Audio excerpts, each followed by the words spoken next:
Hola a todos, bienvenidos a este vídeo. Hoy quiero hablaros de un tema que creo que es bastante interesante, sobre todo ahora que parece que los bancos están viviendo un revival, y es por qué creo, sin embargo, que invertir en bancos no es muy buena idea, sobre todo si pensamos en una estrategia de largo plazo.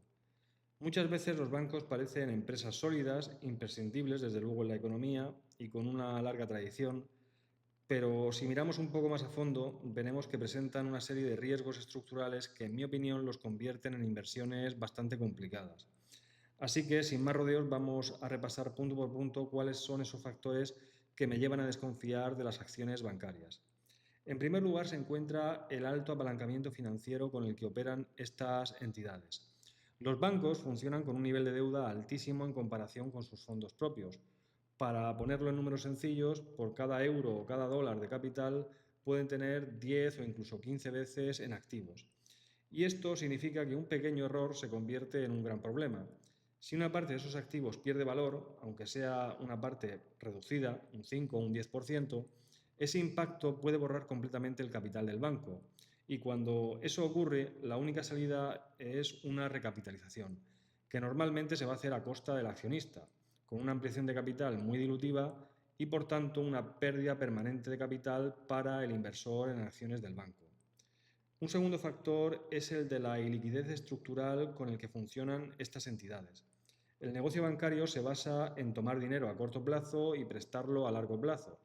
Sin embargo, un cliente puede retirar su depósito en cualquier momento y el banco, sin embargo, si ha colocado sus activos en bonos o en hipotecas a 20 o 30 años, puede tener problemas.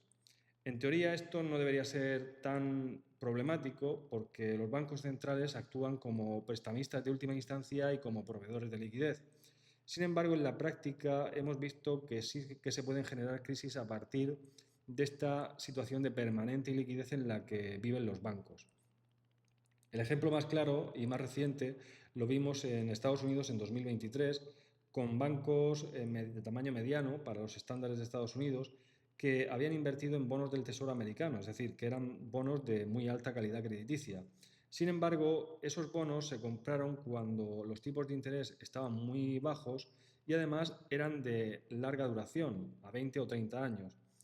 Y cuando en 2021 y 2022 los bancos centrales se vieron forzados a subir los tipos de interés para contener la inflación, el valor en el mercado de estos bonos cayó en picado y dejó una pérdida, aunque fuera latente o transitoria, en el balance de estos bancos que comprometía su solvencia.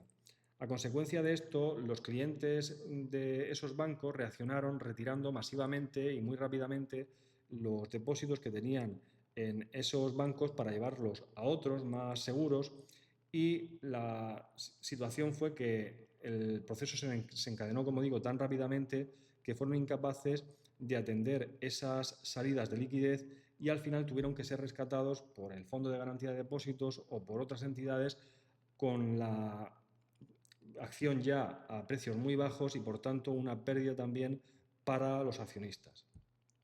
Un tercer factor es el carácter procíclico de los bancos, y es que, a diferencia de otros negocios, los bancos no suavizan el ciclo económico, sino que lo amplifican. En las fases de expansión conceden créditos de forma agresiva, se reducen las provisiones, suben los beneficios y parece todo bastante estable. Sin embargo, cuando llega la recesión, la situación se da la vuelta y aumentan los impagos, sube la morosidad, los balances se deterioran y los beneficios caen en picado. Este comportamiento hace que las acciones bancarias sean muy volátiles. En épocas de bonanza pueden subir mucho, pero cuando llega una crisis también pueden caer con muchísima fuerza. Es como si fuera una especie de espejo del ciclo económico, pero con los movimientos multiplicados. Un cuarto factor es el de la dependencia de variables macroeconómicas que son muy difíciles de predecir. Y es que el negocio bancario es muy sensible a factores que nadie puede predecir con exactitud. El crecimiento del PIB, los tipos de interés, las tasas de desempleo, el comportamiento de la morosidad. Cuando un banco presenta resultados, en realidad lo que está mostrando son cifras basadas en estimaciones y previsiones. Y todos sabemos lo difícil que es prever el futuro. Esto convierte a los bancos en una especie de caja negra que desde fuera es muy complicado saber si sus políticas de riesgo son adecuadas y basta además con un pequeño cambio en el entorno económico para que lo que parecía un negocio sólido se convierta en un problema. Por eso, aunque en sus cuentas todo parezca en orden, la realidad es que la fragilidad siempre está ahí, latente. Un quinto factor es la regulación y la competencia. Históricamente, la banca tradicional ha estado protegida por una fuerte regulación y esto en gran medida sigue siendo así. Para montar un banco necesitas licencia, cumplir con requisitos de capital, pasar por controles muy estrictos y esto ha hecho tradicionalmente que los bancos estén protegidos por esta barrera de entrada tan enorme para nuevos competidores. Pero en los últimos años, sin embargo, con el avance de la tecnología, esa barrera ya no es tan sólida y han aparecido nuevos competidores en forma de neobancos o fintechs que ofrecen servicios muy parecidos a los de la banca tradicional, pero con estructuras mucho más ligeras y con una orientación 100% digital. Esto obliga a los bancos clásicos a transformarse, invertir en tecnología, cerrar oficinas, reducir personal y, en definitiva, perder parte de su ventaja competitiva histórica. Lo que antes era un sector protegido, hoy está mucho más abierto a la competencia. Y bueno, por todas estas razones, el apalancamiento excesivo, la iliquidez estructural, el carácter procíclico de estas compañías, la dependencia de variables macroeconómicas a las que son muy sensibles y la pérdida de ventaja competitiva, considero que invertir en bancos no es lo más aconsejable, sobre todo, como digo, si lo que buscamos es una estrategia a largo plazo. Esto no significa que no pueda haber oportunidades puntuales en momentos concretos del ciclo, pero en términos generales, como digo, los riesgos superan con creces a las posibles ventajas.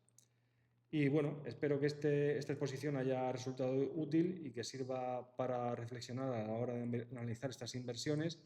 Si te interesa este tipo de contenido, te invito a suscribirte y gracias por ver el vídeo y nos vemos en el próximo. Un saludo.